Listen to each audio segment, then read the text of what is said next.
All right, class. This is 7A problem set, 14, 20, 26, 38, and 40, and I'm going to do this in two different parts, I think. So let's take a look at 14. It says, arrange the following atoms in order of increasing effective nuclear charge experienced by the electrons in the n equals 3 electron shell.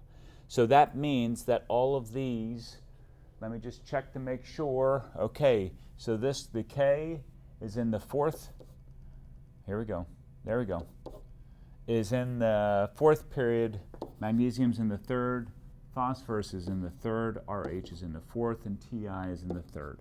So that's going to make a difference because the further away you are, so they're all going to have neon as a noble gas that has, like, you know, from the third period on, neon's electron configuration is going to, the noble gas is going to be like it. That's going to be the same for all of them. So we can ignore the fact that some have neon and some don't. That's confusing, I understand. They all have neon in common.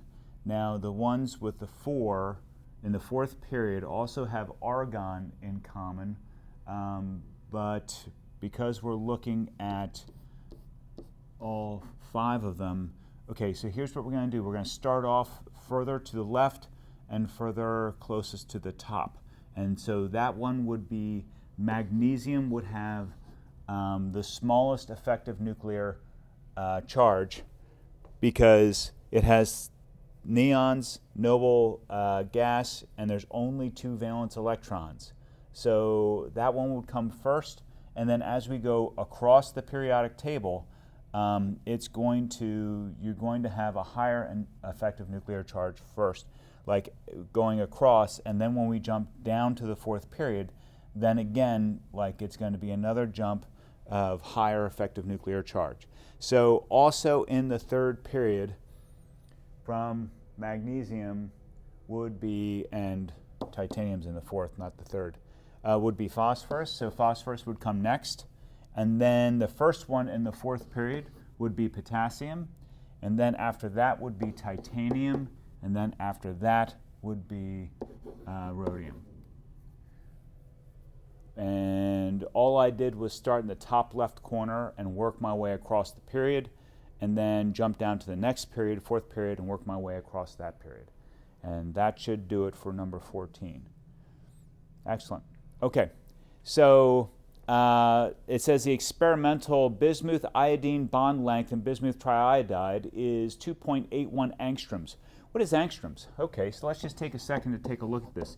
2.81 angstrom is the A with a 0, or the little degree sign on top, and that actually means 2.81 times 10 to the negative 10th meters. So this right here is what angstroms means. Okay, 10 to the negative 10. If you remember, we remember that we have dots, so this would be milli here. Oops.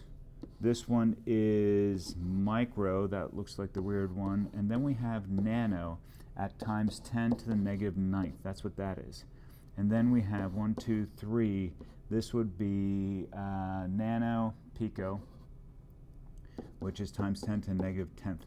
So this right here would be one more to the right than nano is angstrom. And the reason why they use angstrom is so that they get nice, neat numbers like 2.81 for bond lengths and for atomic radius. So 2.81 angstroms for the bond length between bismuth and iodine. So the question is, based on this value and data in figure 7.6, predict the atomic radius of bismuth. Well, that's pretty simple. We got 2.81 for both bismuth and iodine together, and I know that iodine is 1.33. So all I have to do for this is simply subtract the 2 like this, and that's how I get 1.48 angstroms would be our experimental radius of bismuth, atomic radius of bismuth. Okay, all I have to do is subtract the 2. So the 2.81 is the distance between the bismuth nucleus and the iodine, 2.81. Iodine comes out 1.33, so everything that's left over then must be bismuth, which is the 1.48. And that's how I got that value. Excellent, let's keep going. So number 26, explain the following variations in atomic and ionic radii. Okay, so here for iodine, I got 53 protons for each one of these. Okay, so here I have 55 electrons. Here, bonehead. It's 53 protons. That's correct. This one is 54 electrons. This one is 53 electrons, and this one is 52 electrons.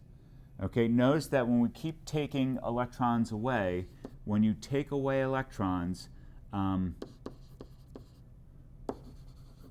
means less electron repulsions, which means that the atom gets smaller with lower electron. Atomic radius decreases with less electron repulsions. Okay? As a matter of fact, we're going to see the same thing happen down here. So if you take a look up here, it's the same thing as we start off.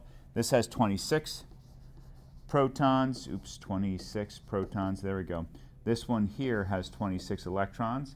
This one has 24 electrons, and this one has 23 electrons, like that. And as we take away electrons, then less electrons means less electron repulsions, and the atomic radius decreases, which is what you're seeing here. So let's take a look at B. So I answered A and C. They're both basically the same reason.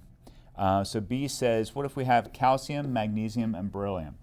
Why is calcium larger than magnesium, and magnesium's larger than beryllium, and beryllium's larger than, no, that was it. Magnesium is larger than beryllium. So we increase ionic radii. Oop, I think it's two I's. There we go. Ionic radii when we increase major energy level.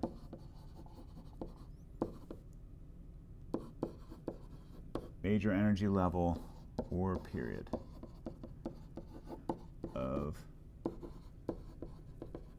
periodic table. That's what it comes down to. Okay?